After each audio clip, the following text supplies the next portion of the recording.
শুভ সকাল বন্ধুরা, কেমন আছো তোমরা সবাই? আশা করি তোমরা সবাই খুব ভালো আছো। তো দেখো আমি দিদিকে মেকআপ করিয়ে দিচ্ছি, কারণ আজকে আমরা জুতে যাব। তো আমি রেডি হয়ে আমার ফেসটা দেখিয়ে দিলাম, দেখো কেমন লাগছে আমাকে।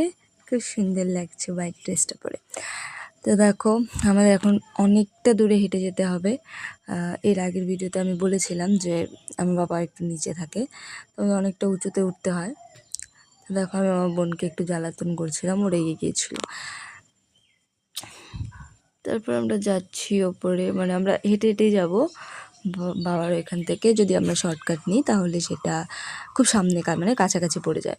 তো হেঁটে হেঁটেই যাবো। তো দেখো আমরা পৌঁছে গেলাম, এখন টিকিট কাটবো, কিন্তু তার জন্য আমার বাবাকে লাগবে। আর দেখো এটা আমার দুষ্টু ভাগ্নি।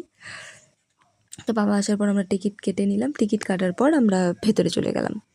ভেতরে গিয়ে দেখতেই পাচ্ছ দৃশ্যটা জাস্ট অসাম ছিল। তো কিছুক্ষণ যাবার পর আমরা দেখতে পারি এইদিকে এত বড় বড়, এত কিউট, এত সুন্দর মানে টাইগারগুলো ছিল। আমার খুব ভালো লাগছিল। আমার পিসি, এই দেখো আমি এগুলো নাম জানি না গাইস, মানে পেছন দিকের ভিউটা ছিল, এটা পেছন দিকের ভিউটা জাস্ট দেখো, এতটা এতটা ক্লোজে ছিলাম, মানে কি বলবো। আর এটা আমাদের ভেতরে ছিল, মিউজিয়ামের ভেতরে ছিল এটা। এখানে যেহেতু ভিডিও করা মানা, তাও আমি লুকিয়ে লুকিয়ে ভিডিও করেছি, কেউ দেখিনি। এখানে ফটোও তুলেছি আমি কয়েকটা।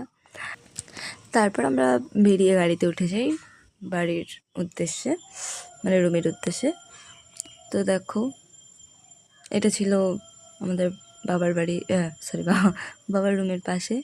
তো আমরা যেই দিক দিয়ে আমরা এসেছিলাম সেদিকটা ছিল মানে রাস্তা ছিল এদিকে, আর এই দিক দিয়ে যে নামবো এটা হচ্ছে সিঁড়ি। তো সিঁড়ি দিয়ে নামছি আমরা। এটা ভাই ভিডিও করে দিচ্ছিলাম, তো নামার সময় পড়েই যাচ্ছিলাম, কারণ একটা নিচু হয়তো জায়গাটা, এর জন্য এই প্রবলেমগুলো হয়। তারপর আমি ফুলগুলো ওখানে যেতে যাচ্ছিলাম, গিয়ে দেখি মালিকটা বসে আছে, তাই আর যাইনি, ওখানে ভয় লাগছিল।